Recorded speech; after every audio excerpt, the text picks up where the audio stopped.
Alright, so let's talk about proper posture, especially with the chin rest. Ayan, pag-usapan natin. Kasi napapansin ko, ang dami ko nakikita dito, no? Especially yung mga self-study na mga beginners, kahit ngayon medyo intermediate na sila pero walang naging teacher.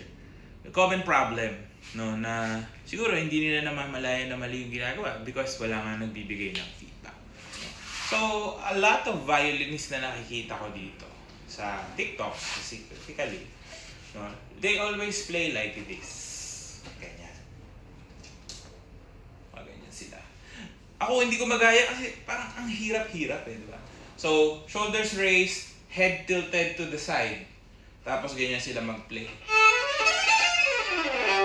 Diba? So, ako, personally, pag ginagawa ko yun, masakit, no? Sumasakit yung katawan ko. I don't know kung paano nila nagagawa yun or why they keep on doing it. Maybe because akala nila tama yung ginagawa nila.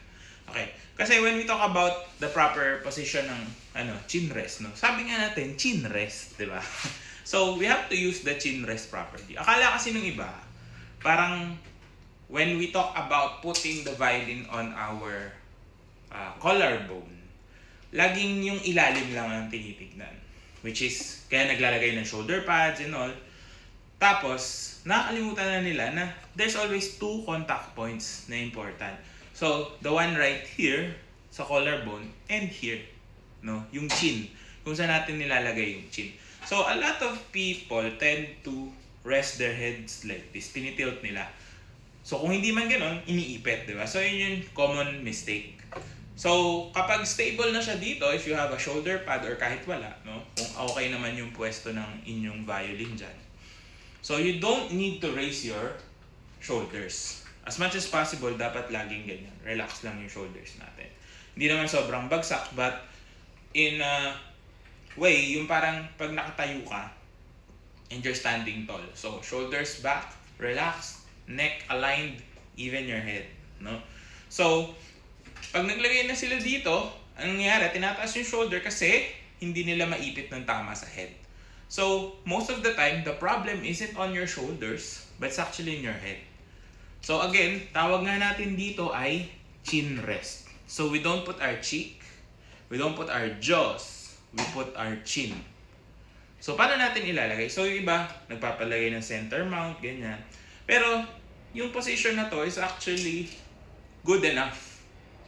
So ganito, di ba? So make sure lang, your chin is on the middle of your chin rest. So ano kailangan mong gawin?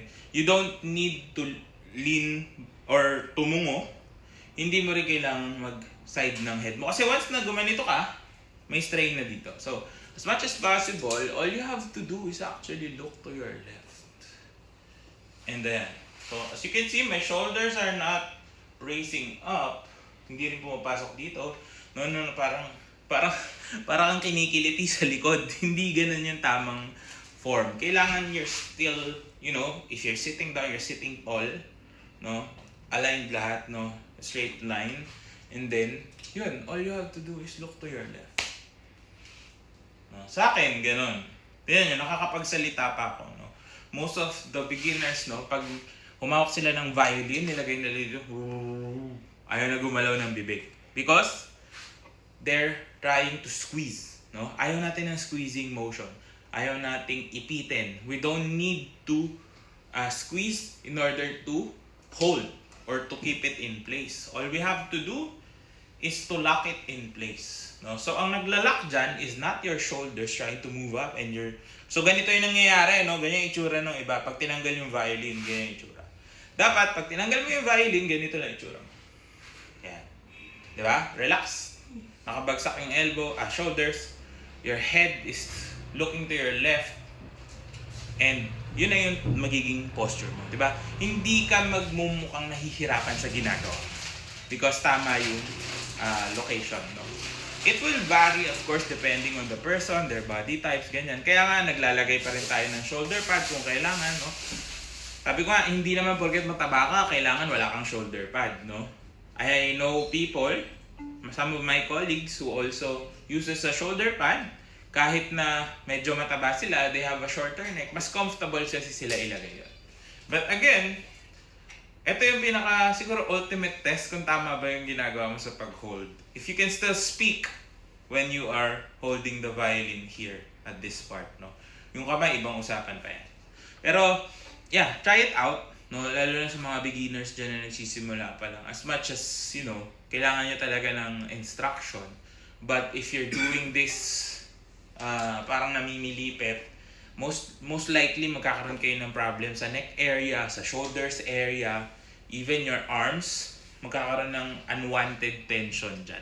So as much as possible, lagi tayong nandun sa position kung saan where standing tall, no, chest out, neck aligned, and that's it. Yun lang yung gagawin nyo. Baka yung iba nagpapalit na ng mga chin rest dyan, naglalagay na kung ano-anong shoulder pad dyan. Pero ang issue pala is not with your shoulder pad, but it's with your head. No? So try nyo lang din kung maging effective sa inyo, iti good. And again, nakapagsalita tayo kahit na naka-hold tayo ng violin sa tamang position. So kapag nakaganito ka, ang hirap, di ba? Ganyan yung itsura eh. Ang dami ko nakikita na gano'n. No? So again, those are bad habits. Pag sumasakit na yung shoulders mo, pag sumasakit yung arms mo, pag sumasakit yung jaw. No, yung iba nga, may nakakilala ko, parang yun na nireklamo niya. Tumigil siya ng violin kasi sumasakit na daw yung panga niya. Diba? So may mali sa ginagawa. So, as much as possible, always keep your body firm but relaxed. Sana nakatulong to. Comment down below kung may mga tanong pa tayo. I'll see you on the next one. Good luck sa inyo.